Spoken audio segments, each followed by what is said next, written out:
are your jeans? They came that way. What? I think they did. So it's been that way for a long time. Got holes in your jeans now. Holy. That's new. Not the holy part, but having holes in clothes is new for you. So I am wearing a pair of jeans that have a small hole in it. It's very small. And I am holy. Because he's funny. Because God says, be holy, like I am holy. I don't think he meant jeans. No. My grandmother saw Jill wearing a pair of jeans that had holes in them that apparently were a style, and apparently... That came back, by the way. The holes got bigger. And apparently, somehow I was duped into paying for those. You or your mom, one of the two. And then my grandmother says, I hope you paid half price, because there's only half jeans there, so... She said the same thing about sandals. She didn't believe that you should pay full price for a sandal. No, because there's not as much to a sandal. Yeah. No. So, yeah, there's that. And there's also, it's cold. It's really cold outside. Oh. I am not a cold fan. I grew up in this area, and my wife is like, we love Four Seasons. And then we moved to Arizona for 12 years, and we became... 2 seasons. We became really people hot that like and warm just weather. okay. Yeah. So people go, well, I could not do 110 degrees. I said, you got swimsuit and air conditioning, man. That's all you got to do. But in this area, if you're in this area, you got to have snowshoes and de-icer. I mean, to get out of your car is kind of annoying when it's that hot, but it's not as annoying to get out of your car when it's like 5 degrees outside and you just don't even want to go anywhere. And you're still cold in your house because most of the houses here are older and the windows aren't great. Or you can't get out of your car because your door jambs are frozen. That happened to me at the airport. I was trying to roll my window down to get the snow off of my driver window because I'd left it at the airport. It was frozen shut. Wouldn't open. Yeah. And there were 2 little things of frost right in my line of vision. I think there should be a rule that temperature can't drop below 0. And I think it's 30 or 40, but why is there negative numbers? I just think that when there's 0, that should be the lowest it could get. Not, and Wyoming was minus 27, Montana was like a wind chill to minus 70. I'm like, wait a minute. There should be a rule. God, there should be a rule that it goes down to 0. Stop. Just because you have holy jeans doesn't mean you can tell God what the temperature That's should true. be. I'm not trying to do that, by the way. God knows me. I'm not trying to do that. I'm just making a suggestion that it should never go negative. You know, it's a good suggestion, and it's not bad to voice our suggestions, which kind of somewhat leads into our topic today, surprisingly. You actually had talked to me about and this is something that you guys should do too. If you're leading a team or if you're working with people, it's always good to have moments of like leadership development because your team likes that. They like little thoughts. They don't have to be 45-minute like lectures. It can be a really quick thought, which is what you had for your team. And he mentioned it, and so we're going to talk about that. But honestly, like voicing your opinion kind of falls into a little bit of what we're going to talk about. Sure. So what was your thought for your team? You know, I just was thinking that there's a cost to leadership. And I find people that want to lead and become more managers than leaders. Yeah. And it's not limited to this, but it's certainly a factor in it because they're not willing to challenge their people or confront their people. And I don't think you walk around going, I'm going to confront somebody today or I'm going to... But I think there are moments that when an employee or his team member is not performing at the highest level or maybe even at the level that's needed for the program or event they're trying to tackle, right? If a leader, a manager can come in and go, hey, we can do better, we can do whatever, but a leader sometimes has to go, stop for a minute. Yeah. Right? We need to go a different direction. Yeah. What you're doing is not the way it's supposed to be done. So this whole moment of, I don't want to do that, right? Yeah. Some people go, I can't do conflict resolution. And you don't look for it, but I think a leader is going to have to do that. Yeah. But that's why I think a lot of times people say it's lonely at the top. Yeah. Because I feel like... You can make it lonely by being mean, but that's not what we're talking about. That's not what we're talking about. Yeah, I think you can be lonely by being an introvert, Yeah. self-imposed. But what we're talking about is I think that leaders sometimes, it's hard to work with friends. Yeah. It's hard to be friends. And you can be friends You at can. work, and you should be as close as you can and get into people's lives. You need to get in their lives and pastor people Yeah. and, talk about their, how's your marriage going and how's your Right. parenting going and how you feeling medically and, did you get your house closed? Did you get that car that was in the other day fixed? I mean, you got to do that. But that's still leading people, right? That does not have to be, you don't have to be the best friends with people, even though you can be, but you don't have to be. Right. So all that said is I think you have to walk into leadership and go, you know what, this might happen. And if it happens, I've been warned it's going to happen. I'm going to embrace it. I'm going to do the best I can in it, but I'm going to go, there's probably a cost of leadership. Yeah. Yeah, and I mean, I think it sometimes makes you sad. So I've talked to some people too, like, and I've done this when I was a young leader. I'm not someone who necessarily shies away from conflict, but there's a couple of people that for some reason would always just, it was hard for me to follow through all the way. So I'm like, I got this. I can say, hey, this isn't working, and not in a mean way, but like, we need to have a discussion. And I somehow would end up telling them they're doing amazing and everything's fine. And then they walk away and I'm like, I didn't say anything that needed to be said and nothing changes. So I think that happens a lot, especially when you're a young leader. You know in your head that you don't have to be liked. It's not that you don't care. It's that it doesn't necessarily change the right thing to do. Right. It's, yes, okay, now people might call me names, or they might not come talk to me as much, or they might be mad at me for a little bit. But at the end of the day, if you know it's the right thing to do, the delivery still needs to be done in love. But young leaders, it's okay if you mess that up. Try not to. But, when you come and talk to somebody and you're like, okay, here's the things that we need to work on. And they're like, well, here's why. And they give you the explanation. You're like, oh, I get it. It's okay. You know what? That's fine. You're doing great. I appreciate it. Thanks for your time. And nothing has changed. Right. That's good. But it also needs to be made clear, hey, I get that. And while I understand the things that you're saying to me, these things still shouldn't be happening. I appreciate your explanation. I still want to help you out, but we do need to make some changes. Yeah. That's very hard to do as a young leader. Yeah. And as you get more experience, and he likes to call it old, I'm not calling you old, but the more you're able to do it, the more you realize you truly are doing it in love, it gets a little easier not to tell everybody they're just fine. I do think that's really good. And I do think that you'll come to a point where that person might have a disagreement with you, right? And say, hey, I think this is a better way to do it. Mm-hmm. And then at that point, as a leader, you do have to evaluate, is that a better way to do it? Because we're not always right. Just because you're a leader doesn't mean you're always right.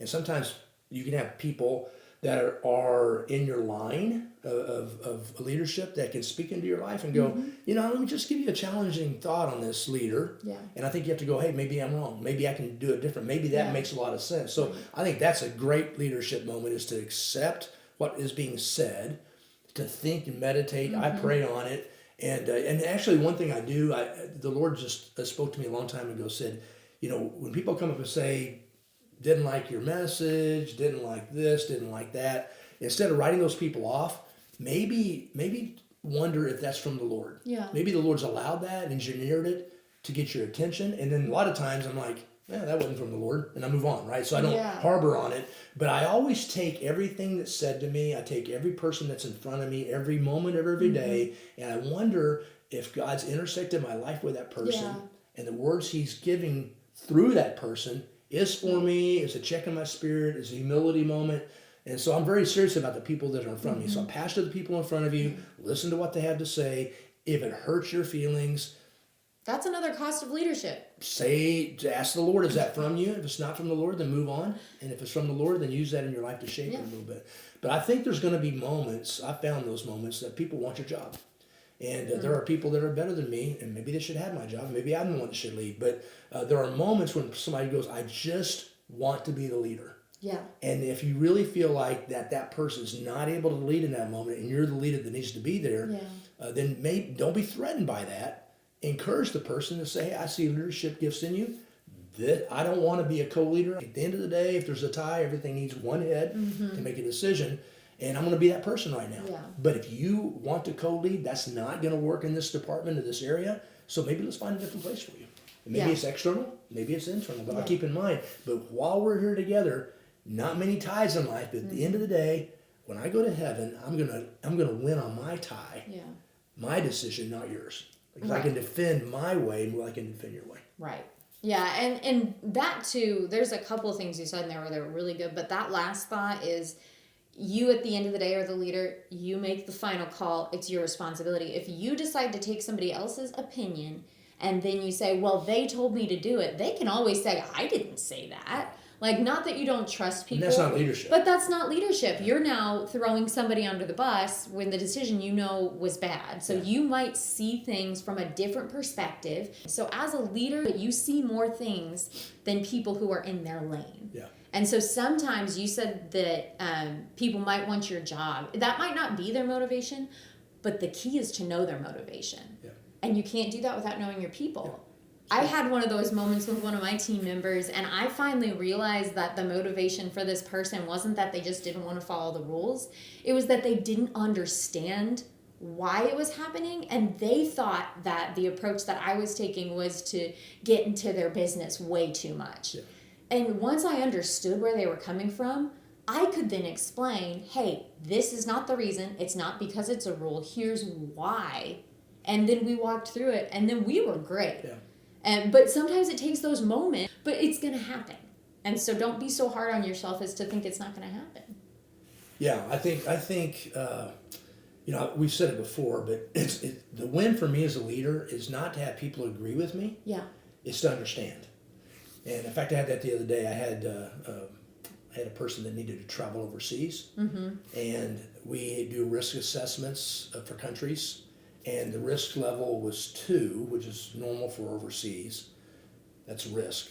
But then the place I wanted to go to an hour away was level 4, which is not an acceptable risk for me. I don't want to go to a spouse or a parent and go, we let your spouse, we let your kid go to this area to see this thing when they didn't have to. It's an unacceptable risk. So they pushed back and they really wanted to go, but we had a great conversation.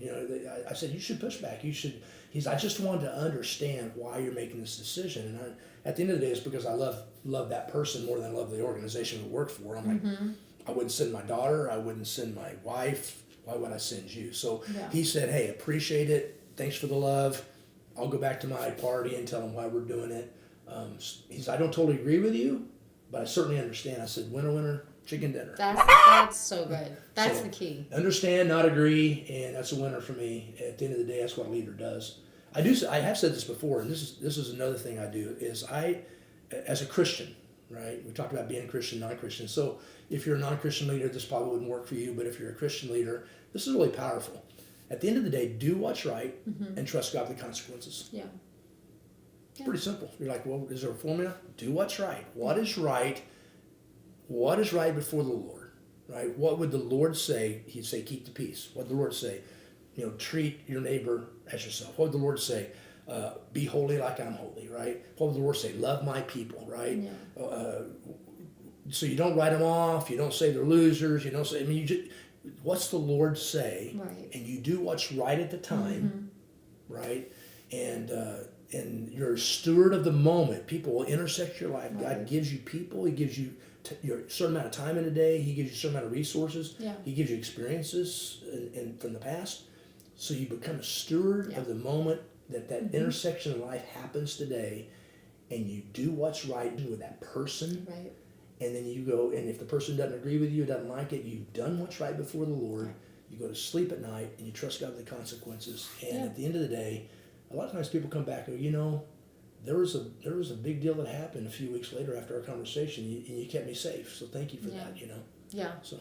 And that's just part of the cost of leadership is you're going to be disliked maybe for a little bit. But, another thing that we were talking about a little bit is almost like the spider under the rock concept, right? Like you see a spider, you throw a rock on it, and you're like, I'm just going to pretend that that's fine, right? But you do need to pick the rock up and see if the spider's dead or if it's still crawling around somewhere. So in that vein, like as a leader, another cost of leadership is being the person who has to confront the spider and pick the rock up to make sure it's good. You can't just be like, okay, great, we had that conversation, sweet. And you just move on. Like, you can't just think something's going to fix itself. It's not. That's not how people work. So you saying we need to be Spider-Man? I'm telling you, you need to kill spiders. I don't like spiders. The spiders are okay. Snakes and sharks are He my kills nemesis. spiders. So I'll kill a spider like that. Just push Well, it. now that I have my daughter, I will. But a snake and a shark, you're like, just run away. I threw a basketball at a spider one day because he was on my garage. It was that big. I'm not kidding. Like, if I can find a picture, I will put it on here. It was huge. And it was right by Halloween, so we just left it on our garage, and it was our Halloween decoration. Spiders are friendly. No, they're not. No, they're not. My child likes them. Anyway, the spider's not the If a point. spider bites you might turn into Spider-Man. That's only if it's a radioactive spider. Well, if you smash it, you won't know. But then I just won't be bit. Then you won't have superpowers. But there's no radioactive spiders, so I think I'm okay. Comic books. Side trail. Not the point. I read comic books growing up. Yeah? What'd you read? Richie Rich, Batman. Richie Rich. Yeah. I remember that movie. I used to have a stack like this big. And my brother read encyclopedias, so that's why he's smarter than I am. It's true. But He did read those. He's not smarter than you. He just likes to read encyclopedias. But comic books, yeah. They don't make those anymore, do they? Yes, they do. Do they? Oh my goodness. If I would have kept comic books, I could be rich. But I didn't keep them. Yeah, they have lots of comic books. Comic book stores. And Comic-Con. I think I've heard of that. Yeah, they have those a lot. That's for young people. No, it's not. It's for all the people who play video games and watch Star Trek. Oh. Yeah. I watched Star Trek. It's for all kinds of people. Okay. All the people. Okay, wow, we are so off topic. Okay. The point Is costs to leadership don't just mean your feelings are going to get hurt. Sometimes you have to confront things because they don't just go away. do what's right, trust God, the consequences. Yeah, all those things. And then kill your spiders so they don't multiply. And lose your chance to get superpower. Yep. You learned a lot of things today. Yeah, all those things. If you want to learn more really exciting things about hiring pest control people for your house, go ahead and hit that subscribe button and like the podcast. I don't know that's why you should subscribe, but it might happen.